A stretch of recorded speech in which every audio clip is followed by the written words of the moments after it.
Ben, bons días, un saúdo para todas, para todos. Aquí estamos un ano máis para celebrar o simposio anual da Asociación Galega de Editoras, que, como xa se ven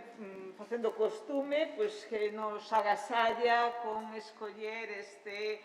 Salón de Actos do Consello da Cultura Galega para celebrar o seu encontro anual. Acompáñame na mesa Enrique Alvarellos, como presidente, que tomará a palabra en primeiro lugar, e Anxo Lorenzo, como secretario xeral de Cultura e colaborador tamén na organización desta xornada, que falará en segundo lugar. Tomarán, por tanto, a palabra nesta orde. O tema que nos convoca este ano, con que nos convoca a Asociación Galega de Editoras, é Libros pola Diversidade. Debo dicir que é un tema afortunado e que xa, simplemente por abordalo nesa perspectiva, xa merecen os nosos parabéns anticipadamente. Antes de darlle a palabra aos dous membros que me acompañan na mesa, e en primeiro lugar, como dixen, Enrique Alvarellos, que presentará realmente o sentido e a orientación que os organizadores quixeron darlle a esta xornada, quixera aproveitar a ocasión para facer un par de comentarios ou para dar, non sei se podería dicir avisos, pero polo menos compartir con vos unhas informacións, porque acabo realmente de chegar de Nápoles, onde asistín ao Día Europeo das Linguas, en compañía non solamente dos outros institutos que se ocupan das linguas e culturas españolas, sino tamén da directora xeral do libro da lectura, e teño algunhas informacións que me gustaría compartir con vosco, non? É dicir, por un lado, houve unha sesión de traballo longa, moi interesante, moi frutífera e moi bo ambiente de cordialidade e de consenso, non? Como non podía ser de outra maneira, pero interesa salientalo, porque foi unha sesión en que se foron poñendo sobre a mesa moitos asuntos, moitos temas, moitos problemas, e en que sempre houve un acordo entre todos os participantes en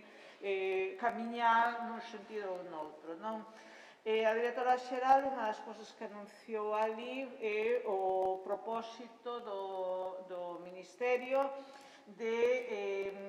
favorecer e promocionar a traducción entre as linguas do Estado, pero favorecendo de maneira especial a traducción que se faga sin pasar polo español, xa directamente entre galego, catalán e euskera, non? E que, por tanto, que nas sucesivas convocatorias se iría afinando os criterios de valoración, atendendo de maneira moi especial a que houvese esta interlocución entre as linguas do Estado sen a peaxe de ter que traducir a través do español. E tamén a creación inmediata dun grupo de traballo do libro da diversidade lingüística, no que pretende convocar a todo tipo de axentes que interveñen no sector do libro, e naturalmente tamén as asociacións de editoras dos distintos espazos dentro do Estado, a parte dos de creadores, etc. Un pouco tamén para reforzar esta idea da diversidade lingüística como un patrimonio que hai que defender, como unha situación que hai que exhibir orgullosamente como un factor positivo dentro do contexto lingüístico e cultural de España.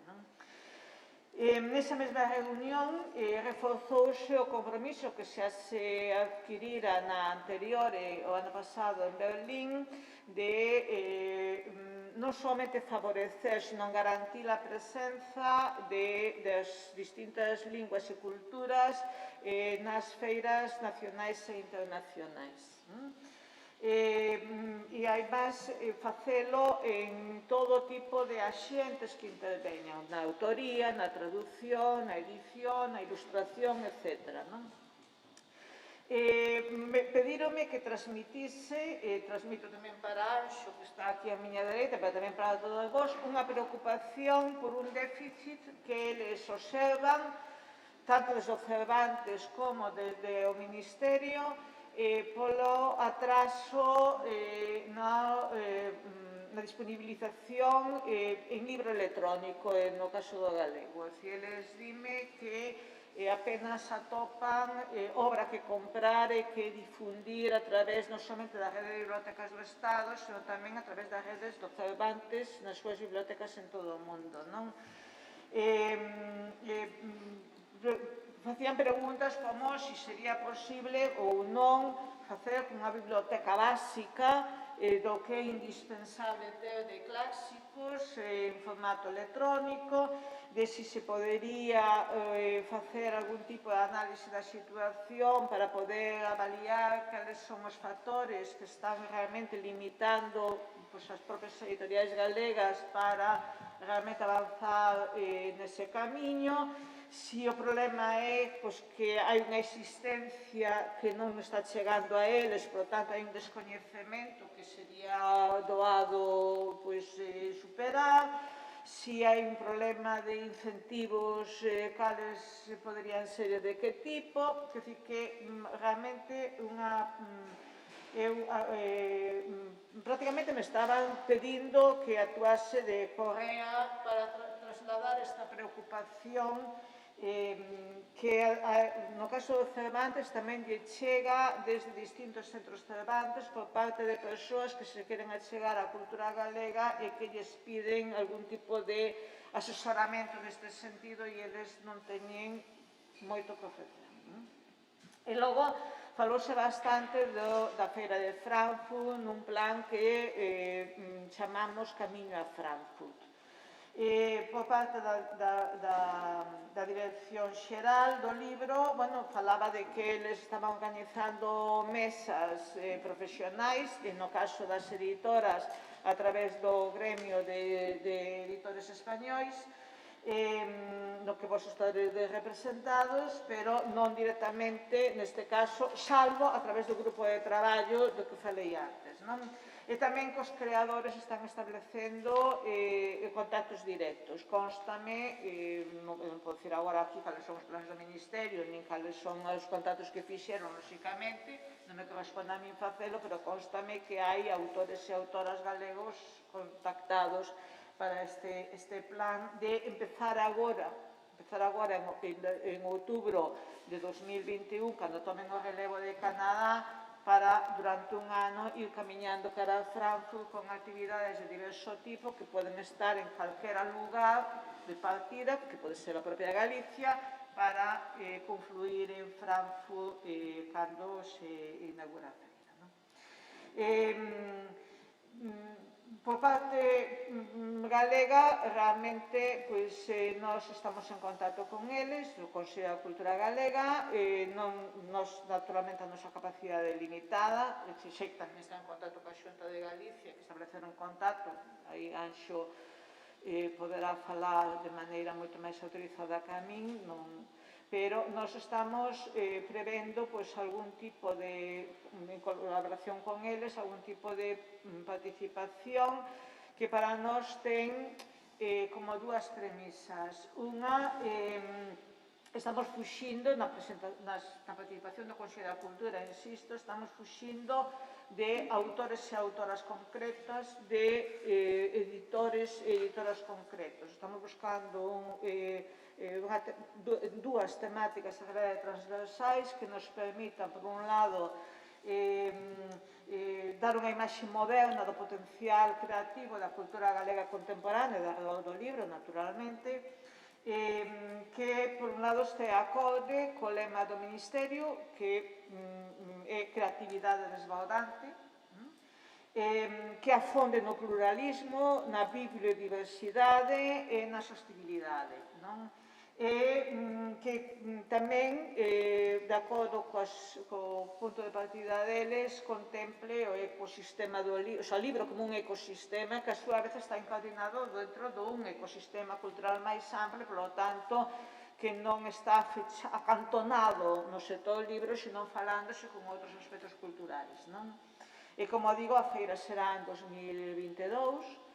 pero hai que comezar a camiñar cara a Frankfurt xa desde este momento e, por lo tanto, eu, igual que lle dixen a directora xeral do libro que terían toda a nosa colaboración, tamén vos digo a vos que nos estaríamos encantados de contar tamén con toda a vosa colaboración, da mesma maneira que ofrecemos a nosa para o que vos queirades dispoñer.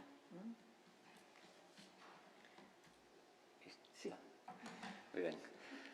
Moitas gracias, Rosario Álvarez, presidenta do Consello da Cultura Galega, Anxo Lorenzo, secretario xeral de Cultura, amigas e amigos, os que estades aquí presentes, editoras, os que nos estades vendo en remoto, e os que veredes, porque estas xornadas que por mor da COVID non poden ter público presente, si quedarán penduradas na propia canle de YouTube da AGE, onde poderedes velas en calquera momento. Ben, inauguramos o 18º simposio, a 18ª edición dun simposio que naceu tamén en este lugar, en este salón de actos en decembro de 2004, por certo, co título ou lema Retos do sector editorial, no 2004. Habería que facer un simposio para percorrer que pasou en estes 18 anos, que foron moitísimas cousas, dúas crises fondas para empezar. Libros pola diversidade. Ben, quixemos traer aquí a reflexión e posta en común sobre a edición de contidos para a inclusión e a diversidade. Se me permitides unha reflexión previa. Citando a neuropsicóloga norteamericana especialista na investigación da linguaxe, Marianne Wolf, no seu libro Reader Come Home, Lector volve a casa, que foi publicado ano pasado en castelán por Deusto, di ela: o acto de asumir o punto de vista e os sentimentos dos outros é unha das aportacións máis profundas e non suficientemente proclamadas dos procesos de lectura profunda. E continúa: o acto de ler é un lugar especial no que os seres humanos se liberan a sí mesmos para pasar a outros e deste xeito aprenden o que significa ser outra persoa con aspiracións, dúbidas e emocións que doutra maneira xamais daríamos coñecido.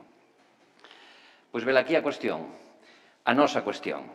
As editoras, como todo o sector do libro, traballamos co fermento, co lévedo da lectura. É a nosa masa nai, o obxectivo primeiro e último. Lectura que prepara directamente para entender ao outro, ao diferente, ao singular, como acabamos de ler en Marianne Wolf. E isto hoxe é un verdadeiro valor e por iso estamos aquí convocados nesta nova edición do Simposio do Libro e a Lectura que organizamos desde a Asociación Galega de Editoras en colaboración, como dixen, do Consello de Cultura Galega e da Xunta de Galicia. Será unha xornada intensa, agrupámola nas sesións de mañá e tarde, e reunirá a especialistas e proxectos editoriais alrededor, como dixen, da inclusión e da diversidade e do noso papel e responsabilidade como editoras neste eido. Dentro dunhos minutos abriremos con Cristina Palacios, presidenta da Asociación de Familias de Menores Trans de Galicia, Arelas. Logo teremos un panel de experiencias pola mañá e unha mesa redonda pola tarde. No panel de experiencias contaremos con Mónica Santos da Asociación Bata, que desenvolve servizos e programas orientados a persoas con trastornos de espectro autista e as súas familias. Estará con Manuela Rodríguez, directora da colección Macaquiños de Calandraca Editora. O docente da Universidade de Santiago, sociólogo e escritor Jorge García Marín, falará da integración do diferente a través da lectura. A mestra de primaria Lucía Gómez aportará a súa experiencia alrededor dos pictogramas como ferramenta para a inclusión e a pedagoga da 11 Pilar Carballo falará da educación inclusiva para a integración. Isto no panel de experiencias. Na mesa redonda da tarde contará coa presencia de Dolores Reboredo Nogueira, asesora do Servicio de Inclusión, Orientación e Convivencia da Secretaría Xeral de Educación da Xunta de Galicia, da editora Laura Rodríguez, directora de Hércules de Edicións, e de Francisco Castro, director de Galaxia. Eles dous falaránnos das súas respectivas coleccións, o Premio a Subío de Novela para a Diversidade de Hércules e a colección de lectura fácil da editorial Galaxia. Como peche, teremos a conferencia de clausura, como digo, do filósofo, docente e escritor vasco José Miguel Valle. Ben, condensada entón nunhas poucas horas, afondaremos desde múltiples perspectivas e ben interesantes experiencias na diversidade e a inclusión a través da edición, dos proxectos editoriais, da lectura, en definitiva. Se a lectura é, como dixen, o noso fermento, hoxe, nos tempos de hoxe, a inclusión e a diversidade son, para unha editorial, para toda a sociedade, unha responsabilidade e unha obriga. Moitas gracias. Moi ben, moi bons días a todos e a todas, os que estades aquí, os que están a través da canle de YouTube da Asociación Galega de Editoras, presidente do Consello de Cultura Galega e presidente da Asociación Galega de Editoras. Bueno, pues gracias polo convite para poder estar nesta inauguración destas xornadas, deste simposio, que xa leva 18 edicións, e que se fan, nas que nós, como sabedes, colaboramos a través dese convenio de colaboración que anualmente asinamos coa Asociación Galega de Editoras para colaborar coa asociación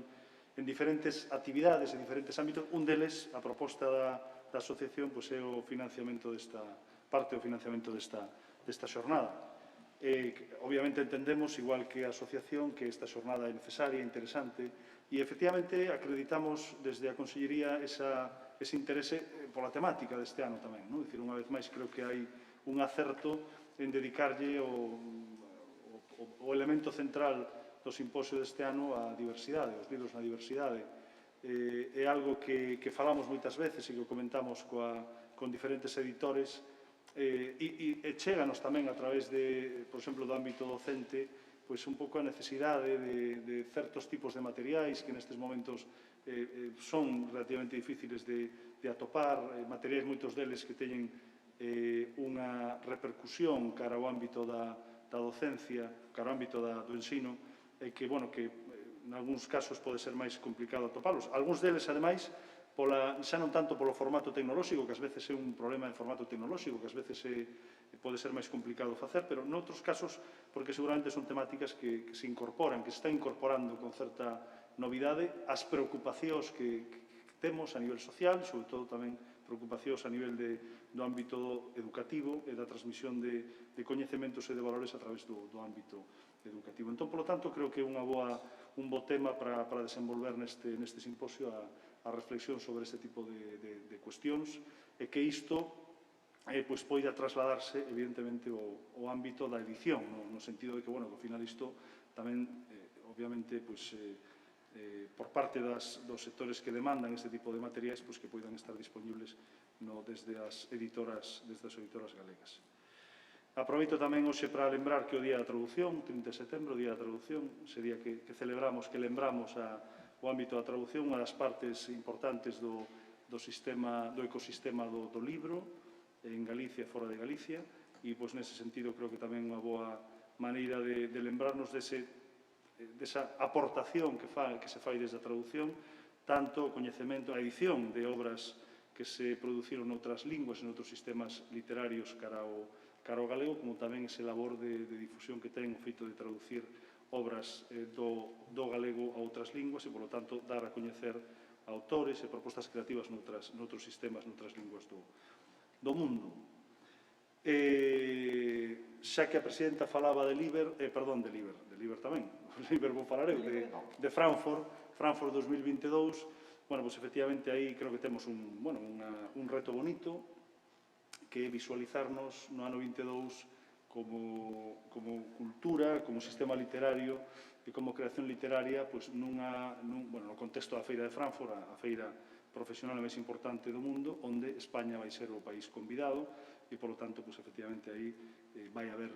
estou seguro, unha presenza significativa da creación literaria galega, tanto a nivel gremial como a nivel institucional. Creo que se están dando os pasos adecuados para que haxa esa presenza, pero sen ir máis alá, o mes que ven, Frankfurt 2021 e tamén Liber 21, van ser as dúas feiras que se van producir o ano que ven, xa seguramente nun contexto radicalmente diferente ao contexto destes últimos meses, e, polo tanto, non de normalidade, porque non van ser feiras normais, pero sí xa unhas feiras onde empeza outra vez ese camiño cara á normalidade que queremos que, evidentemente, non teña máis pasos atrás. E, pola miña parte, máis nada, que cumpra os obxectivos que ten esta xornada, que, efectivamente, eses materiais quedan aí, quedan gravados, que se poden volver sobre eles, e, quero tamén, xa para rematar, darlle unha aperta a todos os relatores que ides desenvolver as actividades durante o longo do día de hoxe, e nada, que vaya todo moi ben. Grazas. Entón, comeza realmente o simposio e chamamos á mesa Cristina para que Pois, Cristina, cando queiras, nos